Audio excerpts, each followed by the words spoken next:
Hello and welcome back to Cooking the Books with me, Gilly Smith, the podcast which tells the stories behind the food, linking what we eat to who we are. This week I'm with Ollie Hunter, activist chef and hyper-local champion whose restaurant Wheatsheaf near Hungerford won the Sustainable Restaurants Business of the Year award in 2019. A Masterchef finalist in 2013, he's a philosopher, an alchemist and a revolutionary. And his latest book, Join the Greener Revolution, is his second version of his manifesto to eat to save the planet. I'd call it a moral renaissance. It's the creativity that we had back in the Renaissance period, but with such a moral, ethical code that there's no falter between what we're trying to do. Your ambition is so direct and it's full of creativity that it's just explosive in its diversity, it's explosive in its products and its flavour and everything we create. It's going to be, I think it's going to be the most exciting period humanity's ever been through. I asked him how much his award meant to his customers. Oh, well, that's a good question. I mean, for me, the SRA have always been the sort of fairy godmothers of the restaurant world, to sort of guide us and protect us on that sustainable journey. And I think one of the things that they've been trying to do over the last 10 years to get more of that customer-facing presence for themselves and for us. But yeah, I mean, it's such one of those things that you can say to a customer and say, we've now won an award. It's the most sustainable business. You know, we're not just making this up. This is a real thing. And this isn't just if you ever walk down Brick Lane, and every Indian restaurant always says voted best restaurant, doesn't it, in Brick Lane? And obviously someone's uncle's done that. But when you've got an organisation, an accreditation who's given that to you, you can shout it out from the rooftops and sort of be proud of the hard work you've done and what you've achieved as a team. Yeah. So, I mean, yeah. And the things that you shout about are extraordinary. Just go through some of that. The rose garden, the roses can be turned into rose jam, sage into a fresh pasta, chives into an emulsion with fish. What you're saying is you're taking stuff from your own land, first of all, your own garden, and bringing it in. Not unusual now. But honey from Hungerford Park. What else? I mean, the furniture. Tell us a little bit about the things that really make you unique. Yeah, I mean, it's all started with food, because I think, as a chef and someone who just loves nature, that's the only reason why I got into food. It's because of nature, and it's just such a beautiful place to be. But once you're in that mentality of thinking differently, that's why I think the books are called about revolutions. It is a revolution. It's a revelation in the head about changing the way we think. And suddenly once you're in that mentality, everything seems to get so much easier. Everything seems to become more flavoursome or more unique or more powerful. And actually it's been cheaper in the long run. I mean, as a business, it's an economical model that I didn't even see that coming. We only did that to sort of, be proud of what we're doing and to get great flavour and to win awards. But actually, as a business, we've actually been making better money because of all these different things. And that could be like the in-house still and sparkling system for water that we've got. So you've got a filtered product. But on the sparkling side, it's amazing because three things happen there. One is that you're saving bottles and transport CO2 emissions. The second thing is that our staff are they have a better lifestyle because they're not bringing as many bottles up from the cellar. And three, we create a unique product. So now we've got our own soft drinks. We make our homemade lemonade, homemade like rhubarb cordial in this time of year. So we've got a unique product. And I think once you go down that sustainable route, it makes you more unique. It makes your life work balance better and the product even better for the customer.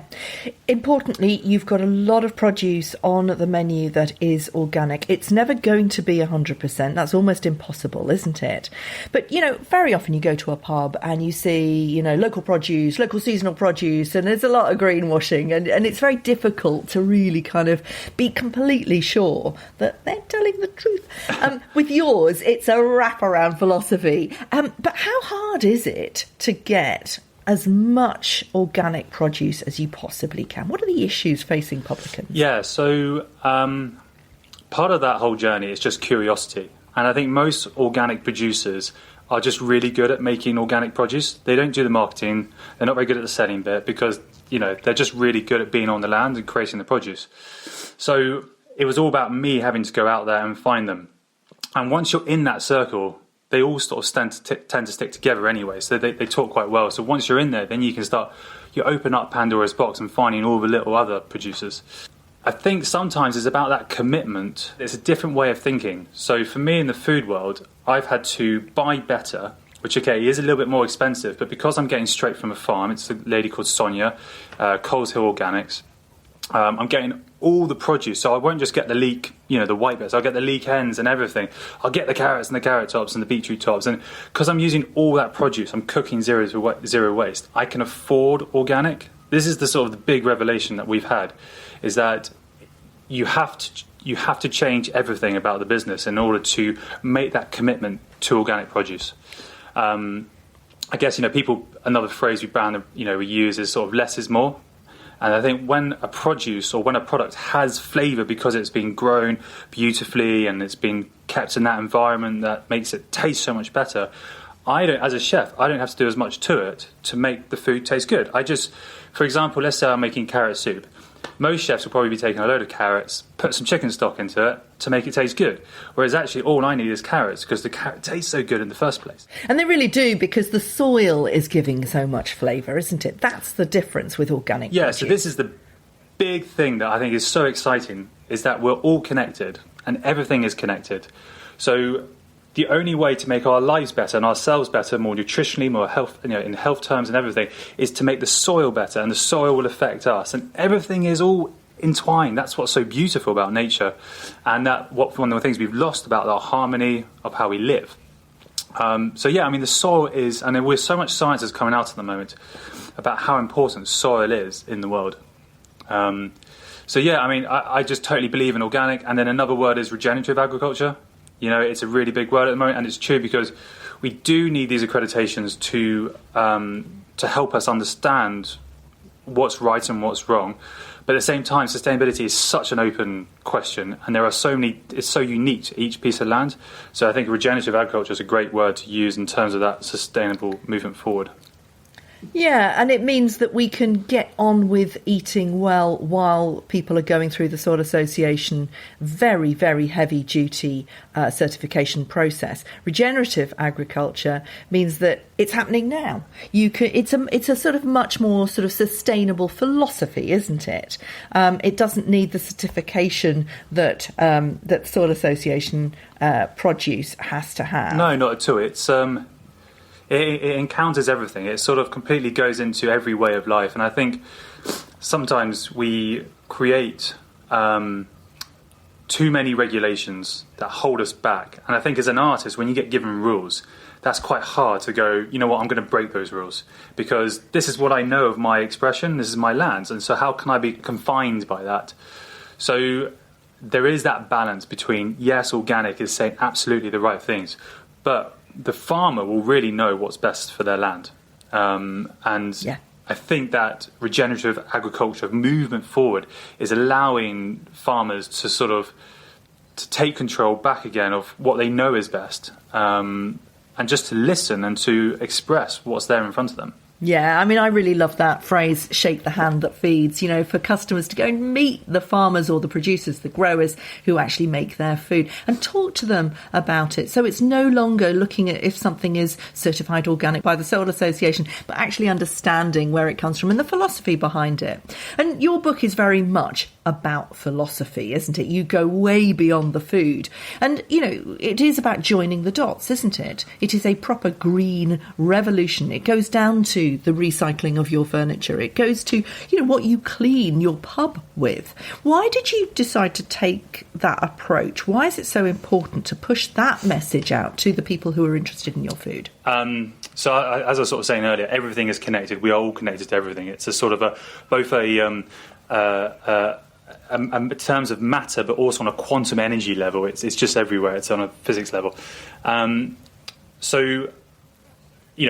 that economical sense, I get byproducts all the time. I don't call them waste anymore. I call them byproducts. So some ale might go off. So what do I do with some leftover ale? Well, I try and make it into vinegar. It's the most natural thing to do, isn't it? It's gone off, so you're trying to turn it into vinegar. Once it's been made into vinegar, you can clean things with it. And it's the perfect thing to clean urinals. And I don't need cleaning products to go around those urinals anymore. And because it's a natural vinegar that's been created by us, it's going to go into the water system. It's not going to have too much an effect on the marine biology of what's going on underneath, and it's a natural product which will just integrate back into nature again. Whereas the more we remove ourselves from nature, the more we are harming ourselves, because we are putting back pollutants into the soil, which will only all the water which come back to us eventually. Yeah. And you know what? It's just a bit of fun, creating vinegar and storing it, or bicarb. But these are things that are cheap and free and easy. And as a business, it's just a bit of creativity. It's alchemy, isn't it? And that's what you chefs do. I mean, you create stuff. You put two things together and create something completely wonderful. I mean, I think most of my journey in food started off from a creative background. I went to art college, art foundation, and I just loved the whole creative process. And it was only because of that, I started putting food flavor pairings together that I hadn't heard of. I love just tasting as many things as I could possibly do.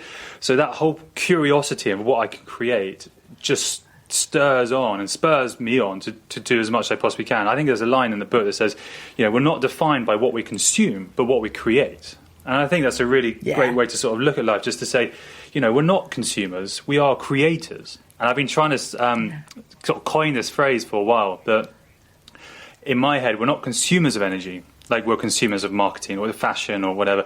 We are transformers. We are literally transforming energy from one place to another. So I think we should recoin that word consumer to transformer. Yeah, absolutely. And of course, you're in the best position in the world, aren't you? Because you are customer facing. Your messaging, it's a really important. I talked to lots of chefs about this. Tom Hunt, James Strawbridge, all these people who are, writing their message down in manifesto terms. Tom Hunt particularly, and taking it out there into his restaurant world and now his delivery world, and putting it out there, getting people to have conversations about this. It's not good enough just to keep it all to yourself.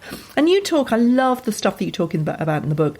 Ken Robinson, one of my favourites. How to Think. I love his book, Out of Our Minds. And you talk about the circular way of thinking rather than a linear way of thinking. And so many chefs I come across don't think in a linear way. They're explosive. They're creative. They go off in all sorts of different directions. And that's what's so exciting about them. Yeah. And when you're talking about sustainability, I can't think of a better group of people to talk about it, because it's so exciting.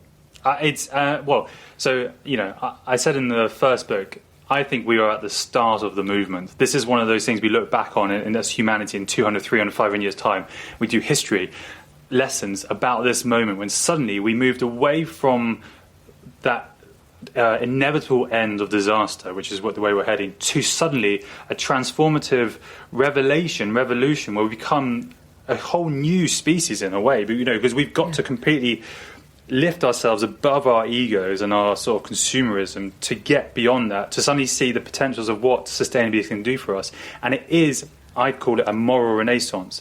It's the creativity that we had back in the Renaissance period, but with such a moral, ethical code that there's no falter between what we're trying to do. It's just so direct, as we were talking about earlier, like your ambition is so direct and it's full of creativity that it's just explosive in its diversity, it's explosive in its products and its flavour and everything we create. It's going to be, I think it's going to be the most exciting period humanity's ever been through. I absolutely agree with you. I think it's fantastically exciting. You talk about, right at the beginning of the book, you talk about what is enough. It's about really rethinking what we have taken for granted. Tell me what you think is enough. What is enough? So I remember writing this it was at the same sort of time as I was thinking about the moral renaissance thing, and it was, I was in Florence, and I was there for sort of 6 to 8 weeks, and I spent sort of two to 3 weeks woofing on a farm. I don't know if you know what woofing is, but it's the worldwide organisation of organic farms, and you work on the farm, and you they look after you and feed you. So it's you don't exchange any money, but you give them labour and they give you food and shelter. It's a lovely way to meet people and to meet farmers and how they work. If you go to Florence, and Tuscany, that whole area, what it does so well is just it's the simplicity of how easy it is to feel so good about something when something's so well created in the first place. And Florence just exudes beauty in every sort of way. And I think, John Keats was, truth is beauty and beauty truth. That for me, I look for beauty in everything because that is the truth of life and how I see it. So what is enough? Enough is when beauty exudes itself in its purity and its simplicity of its artistic form, or simplest form in that sense. And if we ever look at any part of art, we always, or anything we try and do, as a chef, you try and get back to that simplest idea. What are we trying to say? What's this dish trying to do? And you try and hone it down and perfect it and make it the most simplest creation of that. And for me, that is enough. I don't need any more. As long as that carrot or whatever that is I'm trying to, create and make better, then that's all I need to do. That is enough for me. Were you doing that when you were a Masterchef semi-finalist? Has that kind of evolved? The Masterchef thing was an amazing experience for me because I was in those early stages where creativity was more an artistic form rather than a sort of cooking form. And it was just about that creative explosion of just trying to put as many wild and crazy flavours together as possible. And I went a couple steps too far, which is why I got knocked out. I did a dish called, and my family and friends still tease me, partridge in a pear tree. It was a concept. It was never meant to even go any further than that, to be honest. And I did it, and it was a massive mistake. But I learned so much that, the thing I learned was, A, just be yourself and just exude yourself because that's all you can do. And B, again, just hone down to that simplicity. What are those ingredients trying to say? What can you do with less ingredients? I think that's been at the start of me learning that, for sure. Yeah, brilliant. Let's go through some of your food moments. The chickpea Scotch eggs with aioli. Now, this is an example of zero waste cooking and also the byproducts that you talk about. Tell us a little bit about that. What are you using as the byproduct there? So for me, this is a perfect example of a really easy zero waste dish where we are turning what we normally think as a waste product into a byproduct. And I sort of coin them as byproducts because in nature there is no waste. Everything just gets turned into something else. So in this recipe, I buy a can of chickpeas, and specifically the chickpeas are from Hodmedod's because they are sort of the pioneers of the new sort of grain and pulse world. They grow chickpeas in England, from the first times ever, and they're organic and they're amazing. Amazing for the soil, amazing for crop rotation and everything to go with that. Buy it in a can. I drain the can, and that liquid left over is something called Aquafaba, which a lot of vegan plant-based cooking is using as the replacement for eggs, basically in meringues or mayonnaise. So in this sense, what I wanted to do was to sort of show that you can make a sauce out of the byproduct. So the chickpeas go in to make that beautiful sort of mixture filling for the Scotch egg. I've got loads of sort of spices and herbs in there to make that umami, meaty flavourings that are going on. And then I use the byproduct, which is the aquafaba, to make the mayonnaise. Now, what I'm doing, even though I'm still using eggs in this recipe, but the eggs are there to be an egg. I'm not using the egg just because because it's there to do a purpose. It's there to have the flavour of the egg. So I buy really beautiful, organic, well looked after eggs. That beautiful chickpea mixture going on. It's deep fried, crispy, salty, umami, fatty, all those sort of thing. And then you've got this very light and savoury sauce to go alongside it. And I find that it's lighter because it's not using an animal product. After the first lockdown, I did start to head much more towards that plant-based diet, including oat milks and stuff like that. And I find that whole process has made my food lighter as a result. Even though I've got amazing dairy suppliers around us, but that lightness coming from plant-based products was a bit of a revelation for me. Yeah, and when you put that on the menu at the pub, do you explain that Hodmedod's is, growing British pulses, and that the British pulses have been grown on British soil since the Iron Age? It's quite extraordinary that we don't associate the pulse. We associate it with Italy or even the Middle East. Do you communicate that to your customers? So it's a really difficult one to get right, because I think with all things sustainability is that, well, with every dish that you create, there's a million stories to go alongside it. It's like we're just talking there, and I can't tell every single customer that. So you've got to, and also you don't want to be preachy.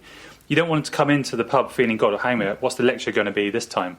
You want them just to come in. Dan Barber. Oh yeah. Dan Barber says that he uses his waiters to do just that. Yes, I mean, I love Dan Barber. He's just such the icon of this world in many ways. He has a different format of a restaurant. You know, people go there for his to have a lecture. Yeah, to have a lecture, to be wowed by the story, because he's such a great storyteller. Yeah. So maybe I'm not a great storyteller. I don't know.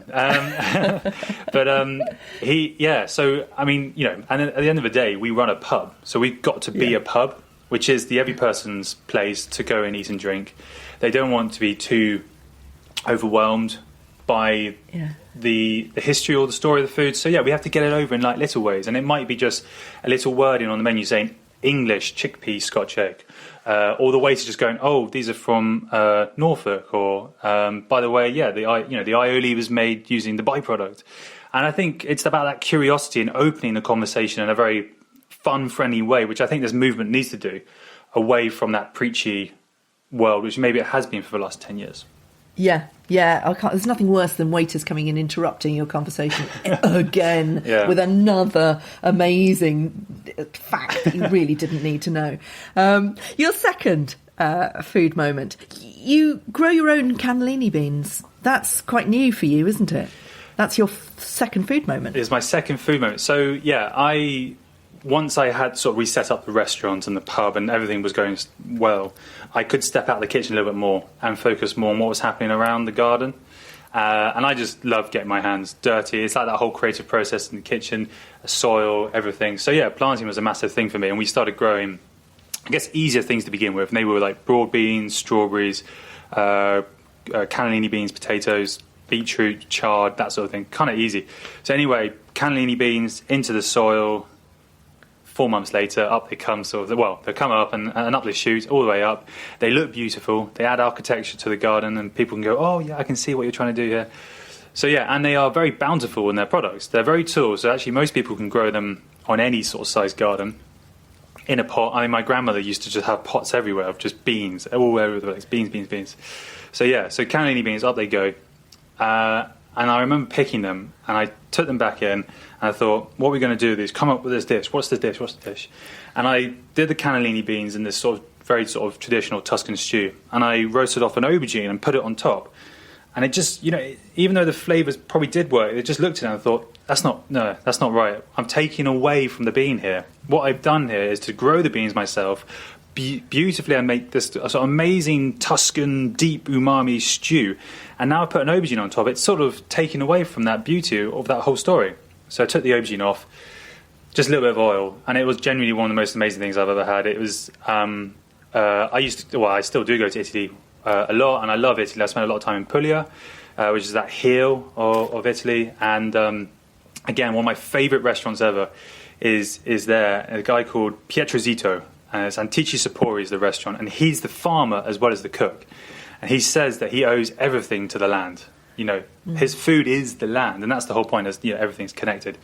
And again, I had a dish very similar there. It was just fagioli, which are beans with oil, and just cooked so simply. And when something is that's what we were talking about earlier. What is enough? When something is simple, it's deeply satisfying, and it just says so much story in so little. That's when food is at its best. Yeah, and of course you bring the olive oil over from a single estate, and it's the same people every time, so you really know them, you know their land, you know their story. So by bringing it back from your wonderful experience you've had in Puglia and bringing it to your customers, I mean, there's a wonderful sort of circular nature about that, isn't it? It's all about story. Yeah, exactly. It's all about story and about personal creation. And I think I've been to the land, I've seen what they do. Tommaso is a great friend of mine now. There's a sort of funny story. My mum and dad went around Italy. They were driving along and just thought they'll turn off on this brown sign, and it was the olive oil farm. They met Tommaso, and then Dad said, "You've got to go meet the guy." So I flew out there, a year later, just become great friends with the people. And I think that's part of that organic world, is just becoming great friends with people who care, and you share those stories. Yeah, it just feels great. Your third food moment is the coffee ground bread. Now, I haven't tried this yet, but I'm definitely going to do this. This is a no-brainer. Tell us the background to it, and then tell us what it tastes like. So you spend every day in the kitchen on a pass, and you're there early in the morning, and suddenly the front of house come in, and they're then cleaning up the bar and doing whatever pieces. And every morning I'd watch the coffee grounds go back and forth between the bar and the waste bin. And I was thinking that's just going into the bin, but coffee is a great organic product. It's a natural product. I've only extracted the juice out of it, not the juice, but the flavouring out of it. There must still be something left inside. So, you taste a bit of it, and it's grainy and disgusting and bitter and all those sort of things. But you think, well, let's try and do something with it. So, because it had that texture of the graininess, our first thought was to put it into a bread. About 10 years ago, my grandmother gave us a canapé at Christmas. And it was a little cracker with some manchego cheese, some honey, and coffee granules. And it was a sort of an idea that Jamie Oliver had come up with, that she said, look, let's give it a go. And it was absolutely delicious. It worked super, super well. But in the back of my mind, I always was a bit, unhappy that it was just the coffee granules from, instant coffee. I thought, well, there must be a better way of doing this. Fast forward 5 years later, we started up the pub. My cousin, Rosa, who is an incredible chef, but she's in the paleo world, so she decided to come up with a cracker that was all based around almonds. So we had a little almond cracker, which had the coffee beans inside it as well. And that was with manchego and truffle honey. Again, super delicious. But I was still using coffee beans, which wasn't a byproduct. So anyway, go forward 5 years later, and we now get to creating a bread made of the coffee waste, which has this almost stout-like bitterness, but it's deeply almost chocolatey and rich and tasty and nutty. And in fact, we're pairing it with spelt flour at the moment, so that spelt flour increases the nuttiness going on. Yeah. So I go back to the original idea, well, it's cheese and honey. So it obviously makes the perfect Welsh rarebit combination. So now we just serve that as our Welsh rarebit bread. And it's a classic pub dish that's been transformed by a byproduct, which is coffee waste. Extraordinary. Absolutely fantastic. And you're using it in tart cases now and panna cottas. Yeah, it's just, again, it's a flavouring, isn't it? I think it's not that coffee taste that we're probably all familiar with, but as I was saying, it's that stouty, bitter, nuttiness that you kind of recreate. So in tart cases, I'm using it with tiramisu tarts. In panna cottas, you're flavouring it with like sort of delicious cob nuts, caramelised and candied, with a little sprinkling of maybe a little bit of chocolate. Because I think in some ways, one of the bits in the book, I say that we should only sort of use 50% of the product within 30 miles. So the other 50%, we can sort of feel that we can import. It's not completely doctrinal in that sense that we have to do one or the other. We have a relationship with our own 30 miles, and then we also have a relationship with the rest of the world. And that's really important to do with global trade and increasing other people's lives around the rest of the world, and also flavours for ourselves. But there's a balance of getting the flavours that we want from our own country versus the flavours we can get from another part of the world. Yeah. I mean, you guys are all saying the same thing. Dan Barber, Trina Harneman, it starts with delicious. All that creative alchemy starts with how can we make this amazing? And you do. Your fourth food moment, I can barely even say the words because it just makes me salivate. Tell us about the Plum Kernel Creme Brulee. So, yeah, I mean, this was a recipe that whilst we were doing the photo shoot for the book, the food stylist, a lady called Valerie Berry, who's amazing, she said it was the best creme brulee she's ever had. And I was sort of blown away by this. And it's one of those things, we all sought after vanilla, don't we? Vanilla's this, and it's become almost a super premium product, more than saffron. It's so expensive, and I know restaurants have actually stopped using it because of that. So we sort of look for what's around us, and what can we do instead to make our creme brulee taste even better than vanilla and even more unique and more local. So we've got a very bountiful, beautiful plum tree at my mum's garden. It's a Victorian plum tree, so the kernels, the plum stones are nice and big. You crack into the stones, and inside sit two little gems, and they're like tiny little kernels, but they have such an impact on flavour. So there is a laborious task to sort of cracking into the stones and getting all the kernels out. But once you find that flavour, and it's such a pure almondy sweetness that comes from it, your mind just starts going, whoa, what can I do with this? What can I create with this? And what we found is that the best way is to sort of roast them off, and that gets rid of some of the toxins inside it. You do have to toast them off. And it also accentuates the nuttiness from that. So you've got that really nutty, almondy, marzipan flavour. And then you put them through the cream and the milk, and you simmer it through. You blitz it all up, strain it, sieve it, and then set it in your panna cotta. And it's, sorry, not panna cotta, you set it in your creme brulee. But I mean, you could do it in a panna cotta as well. But yeah, you cook it off in a creme brulee, and it's just so deeply marzipan and nutty and almondy. It's so savoury and so sweet at the same time. It's unctuous, absolutely unctuous. And again, simplicity, it's just really good cream, really good eggs, and just one byproduct which is free from a plum that you didn't even know existed until you look into the very small. And I think that's what's amazing. It's looking to the small to try and find the beauty in life. Thanks for listening to Cooking the Books. You can buy Join the Greener Revolution or any of the books on the show by clicking on the bookshop tab at gillysmith.com. And I'll be back next week with Navid Nazir, the executive chef at Dishoom, to talk about the book of the Bombay Irani cafe phenomenon. I'll see you then.